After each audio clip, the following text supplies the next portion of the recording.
रहा है, भगवत चर्चा होना बड़ा दुर्लभ हो रहा है। भैया ये सब जब कर्मों का फल भोगने का आया तो महात्मा जी, और जब पाप कर्म करने जा रहे थे तो पूछ लेते हमसे कि हम पाप कर्म करने जा रहे हैं, आपकी अनुमति है क्या? तब नहीं, तब किसी ना भगवान की याद की ना गुरु की याद की, मनमानी आचरण किए, तो अब भोग आया है, अब भोग लो, उसको भोगना पड़ेगा, वो यही मिलेगा तुम्हें। पति पत्नी परिवार संसार मित्र, इन्हीं में सब कलह अशांति मारपीट नाना प्रकार का, अरे पूछो मत। भगवान के चरणों का जब तक आश्रय नहीं लोगे तो यहां का ये प्रेम विवाह, यहां का प्रेम तुम्हें शांति प्रदान नहीं कर सकता। भगवत भाव रखोगे, हर परिस्थिति को शांति पूर्वक निर्वाह। ये जीवन काटना भी एक कला है। मनुष्य जीवन कोई पशु जीवन नहीं है। अगर अध्यात्म नहीं तो आप इसको जी नहीं सकते, आप इस जीवन को नहीं जी सकते। अशांत रहोगे, क्लेशित रहोगे, परेशान रहोगे। जीवन की कला है द्वंद्वों में क्षमता, संपूर्ण जगत में रहते हुए ममता रहित हो जाना, संपूर्ण क्रियाएं करते हुए अहंकार रहित हो जाना, अभी जीवन मुक्तता का आनंद आ जाए। तो मच्चित्ता मदगत प्राणा बोधयंता परस्परम कथयंत च माम नित्यम तुष्यंत च रमंत च। हमारा उद्देश्य भगवत प्राप्ति का है। जो भगवत संबंध से भगवत प्राप्ति करना चाहता है उसके लिए दरबार खुला है, फ्री है, कोई फीस नहीं है, कोई शर्त नहीं है। तुम कौन हो, कहां के हो, कोई मतलब नहीं। आपका केवल संबंध भगवान के संबंध से वार्ता होगी तो यहां हो सकती है। इसलिए सावधानी होकर हमारे समय को निरर्थक ना किया जाए। बहुत कीमती समय, जब प्रश्न होता है तो फिर उस पर चर्चा करनी ही होती है। हमें सिर्फ भगवान का आदेश है, कथयंतश्च माम नित्यम तुष्यन्त च रमन्ति च। उसी में संतोष करना, उसी में रमण करना है। हमारा भरण पोषण श्री प्रिया जी से होता है, किसी व्यक्ति से नहीं होता है। हमारे यहां श्री श्यामा श्याम विराजमान है, उनका पूरा जगत है। तुम्हारी बुद्धि में मेड़ है, भेदभाव है, उनके लिए भेदभाव नहीं। सब मम प्रिय सब मम उपजाए, तो हम अपने स्वामी के अनुसार चलेंगे। सब मेरे प्राणनाथ श्यामा श्याम के जन है। कोई भी हो, इतना ना छोटा ना इतना बड़ा, ना इतना प्रिय ना इतना अप्रिय, सब बराबर है। एक तरफ चाहे गुणात्मा, गुण से युक्त महात्मा, और एक चाहे दुरात्मा, दुर्गुणों से युक्त, दोनों को ऐसे दुलार करके श्री जी की तरफ बढ़ाने वाला मार्ग ये मार्ग यहाँ का है। कथयंत च माम नित्यम तुष्यन्त च रमन्त च तेषां सतत युक्तानां भजतां प्रीति पूर्वकम। जो सतत प्रेम पूर्वक मेरा भजन करता है, भगवान करे ददामि बुद्धि योगम तम, उसकी बुद्धि का योग मैं करा देता हूं। ये खास बात हुई। लगाने की चेष्टा हमने की मन बुद्धि को, और भगवान आकर मन बुद्धि में विराजमान हो गए। तेषामेवानुकंपार्थ महमज्ञानजं तमः नास्यात्म्यात्म भावस्थो ज्ञान दीपेन भास्वता। भगवान कृपा करके उसके हृदय में ज्ञान प्रकाशित कर दिया।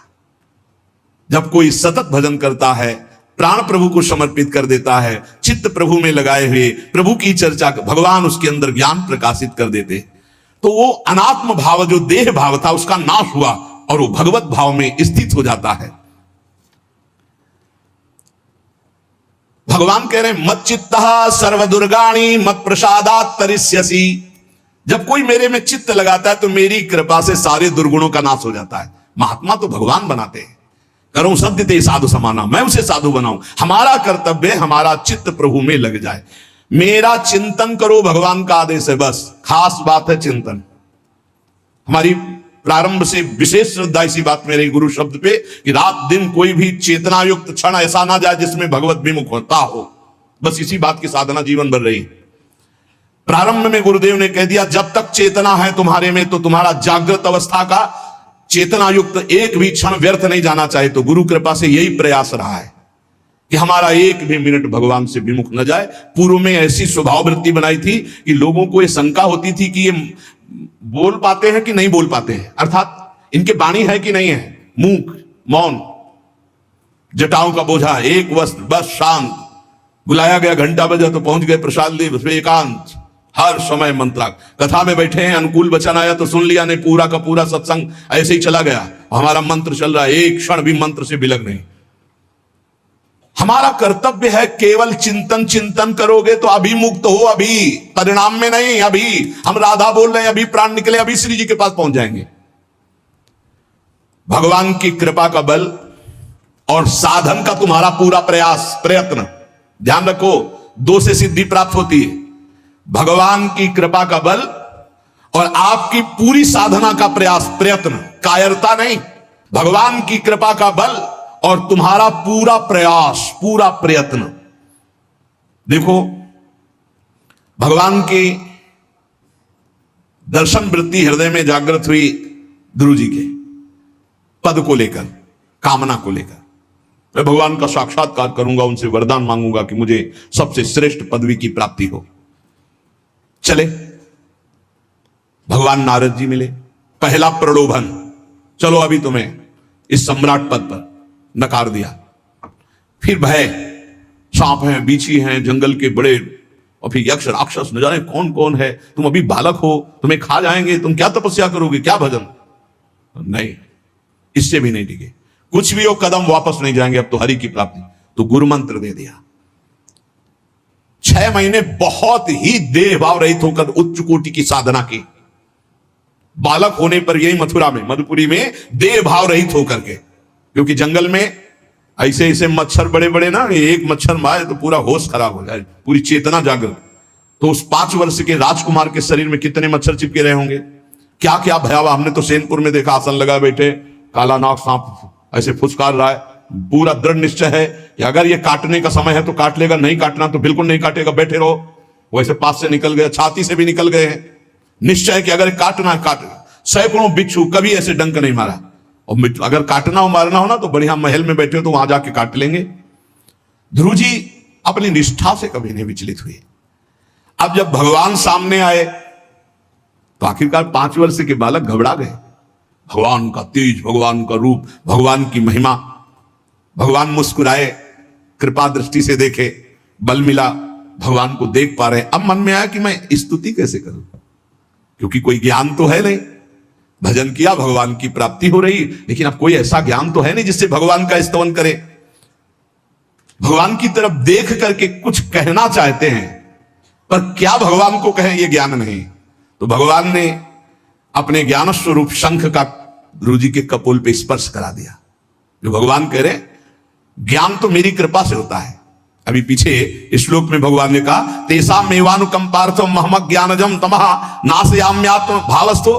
अनात्म भाव का ये जो आत्मस्वरूप अनात्म देह में भाव आ गया है, इसके नाश का जो ज्ञान होता है, ये भगवान की कृपा से होता है। जे भी संग छुआया दिव्य ज्ञान और भगवान की दिव्य स्तुति की। तो ये देखा जाता है कि भगवान की कृपा से ही साधक में दिव्यता आती है, दिव्य ज्ञान आते हैं। पर प्रयत्न अपना होना चाहिए। प्रयत्न था तभी तपस्या में आए, नहीं तो प्रलोभन में फंस जाते या भय में डर जाते। ना प्रलोभन में फंसे चक्रवर्ती सम्राट पद देने पर, और ना भय में फंसे कि सांप बीछी और सिंह खा जाएगा, इससे भयभीत नहीं हुए। और प्रयत्न इतनी जोर का कि आप भागवत में पढ़ लीजिए, देह भाव रहित होकर कितना कठोर तप, 6 महीने में भगवत साक्षात्कार। आत्मबल, भगवत कृपा बल।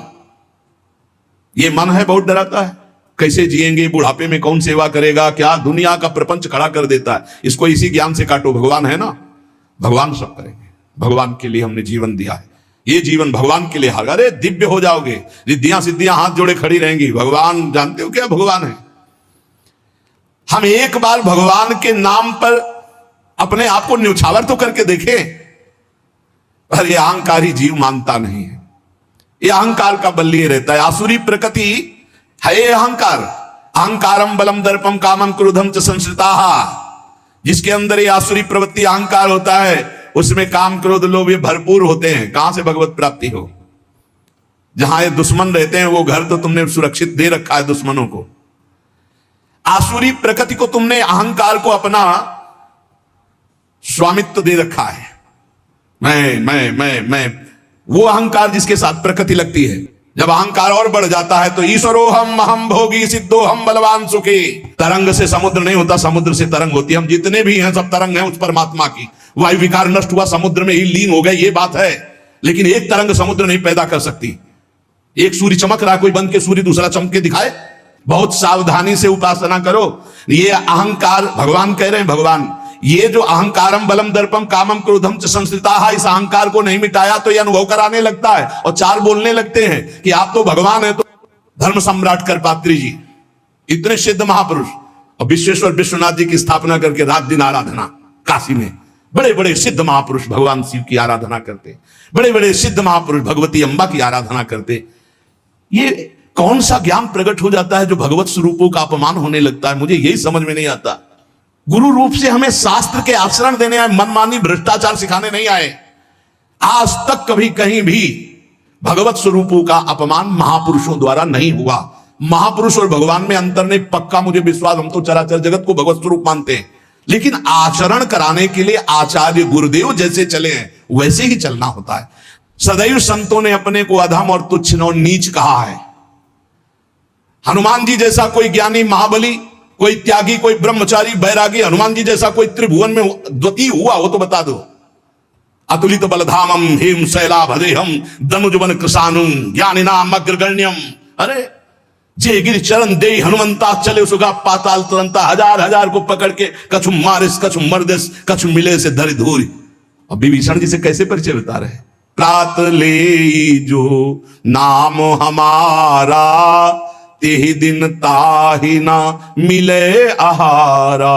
असमय अधम सखा सुनु मोहू पर रघुबीर। क्या दैन्यता का स्वरूप हनुमान जी महाराज। भगवान से जब हनुमान जी मिल रहे तब उनसे प्रभु आप पूछ रहे हो कि तू नाथ एक में मंद मोह बस, ज्ञानी नाम अग्रगण्यम, एक में मंद मोह बस, कुटिल हृदय अज्ञान, पुनि प्रभु मोहि विसारे दीन बंधु भगवान।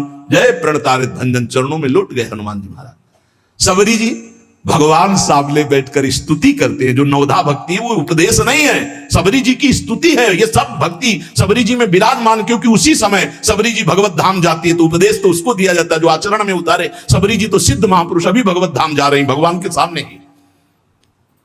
वो क्या कहती? अधम ते अधम अधम अति नारी, तिन मह में मति मंद अघार। हरिवंश महाप्रभु क्वाहम तुच्छ परम अधम प्राण्यो गर्ह कर्मा, यत् नाम स्फुरति महिमा हरेश वृंदावनस्य। इन सब बड़े बड़े आचार्य महापुरुषों ने भगवान की दास्ता स्वीकार करके जीवन अर्पित करके आचरण करके दिखाए। जहां ये आसुरी अहंकार होता है तो ईश्वरोहम महम भोगी सिद्धोहम बलवान, ये सिद्धावस्था नहीं है, ये तमोगुणी आसुरी अहंकार का परिणाम है जो ये दिखाई देता है भगवत स्वरूपों का अपमान करके। नहीं, यद्यपि अभेद है वो महापुरुष शिव और वो अभेद है, पर आचरण जब करेगा तो स्वामी और सेवक का करेगा। काशी नगरी सिद्धों की नगरी है, ज्ञानियों की। देखा बड़े बड़े सिद्ध परमहंस जाते हैं शंकर जी के दर्शन करने, विश्वनाथ जी के, तो जिनके कमंडल भी नहीं, दिगंबर है ना, तो वो भी ऐसे हाथ उठा के नमः पार्वती पते, और बस ऐसे सर झुकाए खड़े रहते हैं। जल भी नहीं है, पत्र भी नहीं है, ऐसे वो हम सब खड़े खड़े घंटों खड़े रहते। तो वहां के शिव पार्षदों से ऐसा करुणा में प्रेम हो गया था कि वो हमें नहीं हटाते थे, तो एक कोने में घंटों खड़े रहते थे और दर्शन करते रहते थे भगवान विश्वनाथ जी। तो जैसे ऐसे अवधूत आते, न कोई जल का कमंडल है, न कोई पत्र है, न पुष्प, नजदीक गए और नमः पार्वती पते हार हार महादेव, बस सर झुका, ये है। और स्वयं शिव स्वरूप है, इतना अंतर नहीं ब्रह्मबोध में। भक्तों में भी कभी कभी अहम प्रकट होता है, वो वाणी से आपको दिखाई देगा, लेकिन वो आसुरी अहंकार नहीं होता। ध्यान रखना, ये उनका भागवतिक बल होता है, ये आसुरी अहंकार नहीं होता। जैसे जनक जी की सभा लगी हुई है, भगवान श्री राम लक्ष्मण जी विराजमान है विश्वामित्र जी के समीप बड़े सौम्य भाव से। जनक जी महाराज ने देखा कि बड़े बड़े वीर आए, पर धनुष यज्ञ में धनुष को अजगों को कोई उठा ही नहीं पाया। खंडन की तो बात जाने दो। रावण बाणासुर आया, आरती प्रणाम करके चले गए। अब आशा ही खत्म हो गई, कोई उठाने वाला ही नहीं। तो उन्होंने कहा वीर विहीन मही में जानी। अब मैं आज जान गया कि पृथ्वी वीरों से रहित हो गई। अगर मैं ऐसा जानता कि इस भूमंडल में कोई वीर ही नहीं अजगों का खंडन करने वाला, तो मैं ऐसा प्रण नहीं लेता, मेरी जान की कुंवारी रह जाएगी।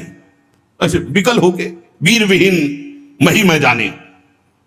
जनक जी ने इतनी बात जेव ही कही तो लक्ष्मण जी कूद पड़े सिंह शावक की तरह उछलकर, और कहा कि जहां रघुकुल भूषण भगवान श्री राम विराजमान हो, जनक ये बड़ी तुमने निराशापूर्ण बात कैसे कह दी? तुमने ऐसी बात कह दी जहां रघुकुल भूषण भगवान श्री राम विराजमान है।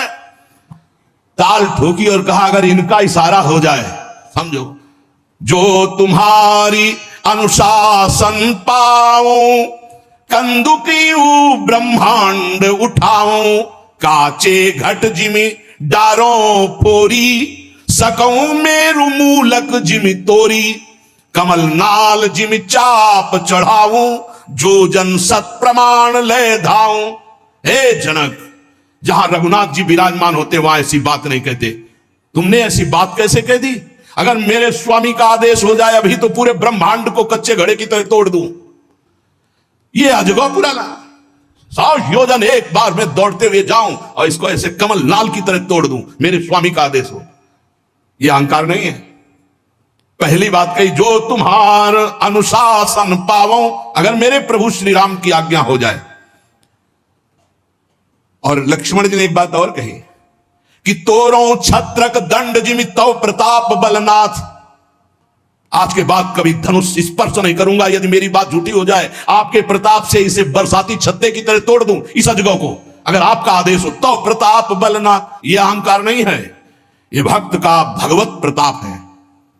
दशानन कह रहा है, अरे मुझे क्या भय, तेरी सभा में अगर कोई वीर हो तो मेरा पैर उठा दे। मैं राम जी का एक छोटा सा सेवक हूं। तू मेरे प्रभु को बार बार मनुष्य कह रहा है, मैं जिनका सेवक हूं। तेरी सभा में तो जो अपने सभा बलों के बल पर बलवान होकर कहता है कि ये सब आहार है, तो मैं उनका एक छोटा सा दूत हूं। अगर कोई मेरा पैर उठा दे तो जानकी जी को राम जी हार जाएंगे, वापस चले जाएंगे। राम प्रताप सुमिर पन रूपा। सभा में पैर हाहाकार मच गया। जब स्वयं दशानन उठा, मारा घूसा, 4 मुकुट राम जी के चरणों में गए। राम जी के चरणों में झुक, तब तेर बचेगा, मेरे चरणों में झुकने से नहीं। कोई उठा नहीं पाया। ये अंगत का अहंकार नहीं, ये भक्त का भगवत प्रताप होता है। राम प्रताप सुमेरी पर्ण रूपा। राम प्रताप हरिवंश प्रताप ही जानत है, हरिवंश प्रबोध प्रमाणत है, हरिवंश सुसर्वस्व है तिनके, सुख संपत्ति दंपति जू जिनके। लक्ष्मण जी कह रहे, सकौ मेरु मूलक जिमि तोरी। जैसे मूली तोड़ दिया जाता 4 लाख योजन का सोने का पहाड़ सुमेरु, ऐसे उखाड़ के तोड़ के फेंक दूं। भगवान अपार सामर्थ्यशाली, और जो भगवान में चित्त जुड़े अपार सामर्थ्यशाली। याज्ञवल्क्य जी जनकपुरी जब आते तो वेदांत चर्चा बहुत सुंदर होती। तो जब याज्ञवल्क्य जी आते तो बड़े बड़े ऋषि मुनि साधक सिद्ध सब उपस्थित होते कि जरूर कोई ना कोई गूढ़ चर्चा होगी। पर जब तक जनक जी नहीं आते थे तब तक वो चर्चा नहीं शुरू करते थे। पूरी सभा भरी इंतजार करते। जब जनक जी आते तब चर्चा। तो कई ऐसे महापुरुष जिनको लगा कि ठीक है जनक जी विदेह राज है, पर ऐसा नहीं कि और किसी की ज्ञान में स्थिति नहीं। जब तक जनक जी नहीं आते तब तक तो कहा कि अन्य श्रोता भी तो है याज्ञवल्क्य जी से, पर आप जब जनक जी आते हैं तभी शुरू करते हैं आप चर्चा। क्या हम ऐसा समझ सकते हैं कि आपकी ममता जनक जी पर है? क्योंकि समता में तो जब सब बैठे तो शुरू कर देना चाहिए। जब जनक जी आएंगे तभी तो हम क्या समझ सकते हैं, क्योंकि ज्ञान से भरपूर बड़े बड़े ब्रह्म ऋषि बैठे रहते हैं। ऐसा नहीं कि जो जनक जी को ज्ञान और किसी को है ही नहीं। तो इसका मतलब लगता है याज्ञवल्क्य जी के अंदर कहीं ना कहीं ममता है, कहीं ना कहीं मोह है जनक जी के प्रति। परम योगी याज्ञवल्क्य जी थे। उन्होंने एक दिन सत्संग चल रहा था, पूरी जनकपुरी में आग लगा दी योग बल से। सूचना आई जनक जी, महाराज की जय हो, पूरे मिथिला नगरी आसपास से अग्नि से घिर चुकी है, जल्दी जल्दी भागो। जो जनकपुर वासी थे वो तो भागे। आसपास बिल्कुल नजदीक अग्नि आ चुकी थी, वो योग बल से लगी हुई थी। जो ऋषि मुनि थे अपने अपने आप, कोई व्याघ्र चर्म, कोई हिरण का चर्म बिछाए हुए, जो मृग चर्म, कोई कुशा, कोई कंबल, सब अपने अपने समेटे याज्ञवल्क्य जी यथावत चर्चा कर रहे हैं। कोई भागा इधर, कोई उधर भागा, कोई भी वहां नहीं था, केवल जनक जी बैठे थे।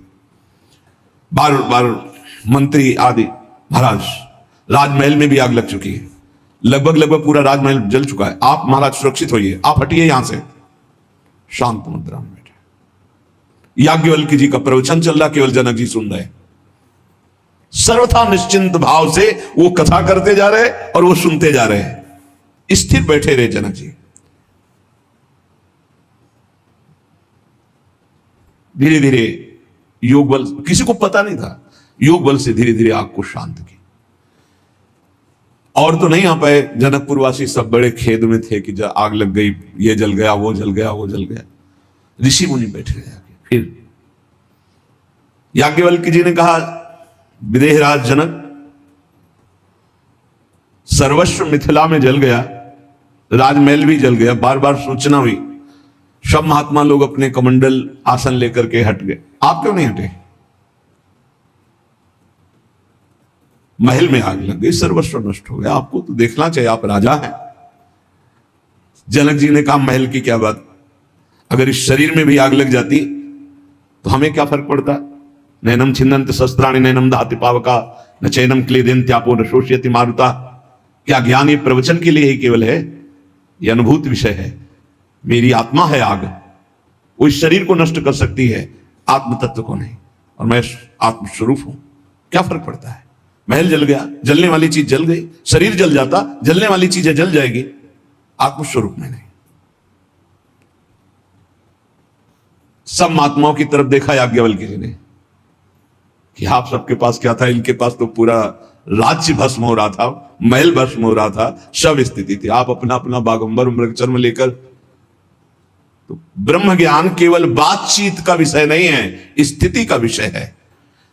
ऐसे चाहे वो भगवत भक्त हो या ब्रह्म ज्ञानी हो, दोनों ब्रह्म ज्ञानी की दृष्टि में ब्रह्म के सिवा कुछ नहीं, भगवत भक्त की दृष्टि में आराध्य देव के सिवा कुछ नहीं, फिर चिंता शोक भय किस बात की?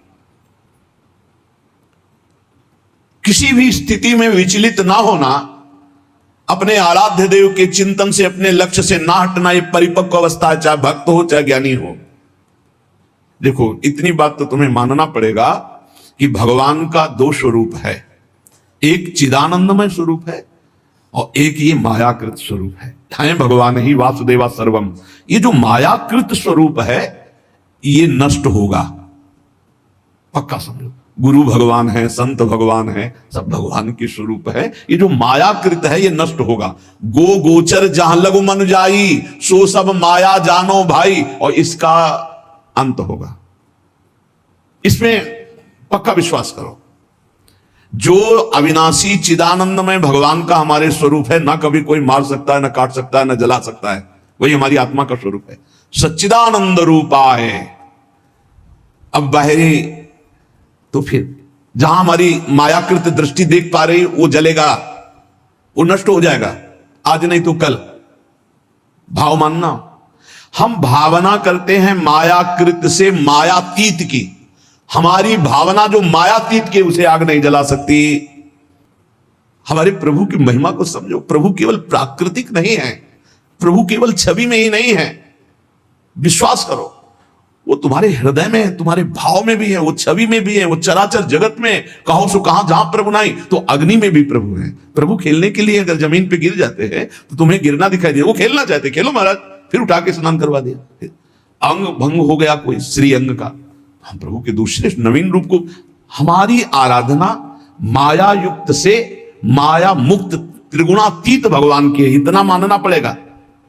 ये शुद्ध बात तुम्हें माननी पड़ेगी कि मायातीत परमात्मा है, त्रिगुणातीत परमात्मा है, कालातीत परमात्मा जिसकी हम आराधना कर रहे हैं। वो मूर्ति भी है, वो अमूर्त भी है, वो साकार भी है, वो निराकार है, वो सबसे परे है, वो सब में भरे है। जब तक संपूर्ण तत्व का ज्ञान नहीं होता तो उपासक दुख सुख को प्राप्त होता रहता है। अगर हम नहीं सुलझेंगे तो बहुत दुखी हो जाएंगे। ये मकान नाशवान है। हो सकता है आप बाहर किसी कार्य से गए हो, आपका मकान गिर गया, आपके ठाकुर दब गए, चकनाचूर सब हो गया। अब आप क्या बोलोगे, हमारे भगवान नष्ट हो गए? क्या भगवान नष्ट होने वाली बात है? क्या भगवान को कोई नष्ट कर सकता है? नहीं, हमारे भगवान सच्चिदानंद में है। जब हम सेवा कर रहे हैं तो सामने आप पद्धति देखना सेवा की। भागवत में भी आप पढ़ के देखिएगा तो कई जगह आपको ऐसी बात मिलेगी कि जब आप पूजा करने जाएं तो पहले ये ध्यान करें कि आपके हृदय से निकलकर भगवान सामने श्री विग्रह में विराजमान हुए, और जब शयन कराएं तब भावना करें कि भगवान श्री विग्रह से हमारे हृदय में पुनः आ गए। हमारे दो स्थान है पूजा के, एक बाह्य और एक आंतरिक।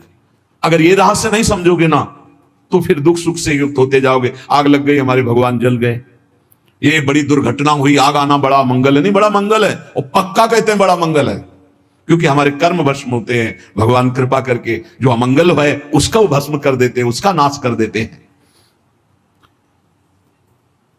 भगवान हर प्रकार से साधक को शिक्षा देकर उसके संसारिकता का नाश करके उसे उज्जवल ज्ञान प्रदान करते हैं। ध्यान रखना, हर चेष्टा में भगवान की कोई न कोई महान ज्ञान शक्ति हमें प्रेरित कर रही कि जिस दिशा में हो और जिस दशा में हो और आगे बढ़ो और ऊपर उठो। अध्यात्म इतना ही नहीं है, हम लोग कभी कभी अहंकार और प्रताप के भेद को नहीं समझ पाते। महापुरुषों में अहंकार नहीं होता, वो भगवत प्रताप होता है। जो आसुरी अहंकार है वो तो भगवान की शरणागति से नष्ट हो जाता है। भगवान का प्रताप भक्तों के जीवन में उदय होता है। भगवान बहुत कृपालु है, बड़ी करुणा की है, अपना मार्ग हमें देने के लिए सत्संग दे रहे हैं। कथन श्रवण का सौभाग्य मिला है। इसी जन्म में हमें भगवत प्राप्ति करनी है। अपार बलशाली माया को परास्त करने का बल केवल भगवान की कृपा से प्राप्त होता है। इसलिए नाम जप करो, भगवत लीला गायन गुणगान करो और भगवान से प्रार्थना करो कि मेरा अहंकार आपके चरणों में समर्पित हो जाए। सारा दोष इसी अहंकार का। ये संस्कृति मूल शूल प्रद नाना, सकल शोक दायक अभिमाना, ताते करें कृपा निधि दूरी, सेवक पर ममता अति भूरी। हमारे ऊपर बहुत प्यार है प्रभु का, हम उस प्यार के बल से अहंकार को प्रभु के चरणों में समर्पित करके इसी जन्म में जीवन मुक्त हो जाए। शेष चर्चा आगे। श्री राधा वल्लभ लाल की जय।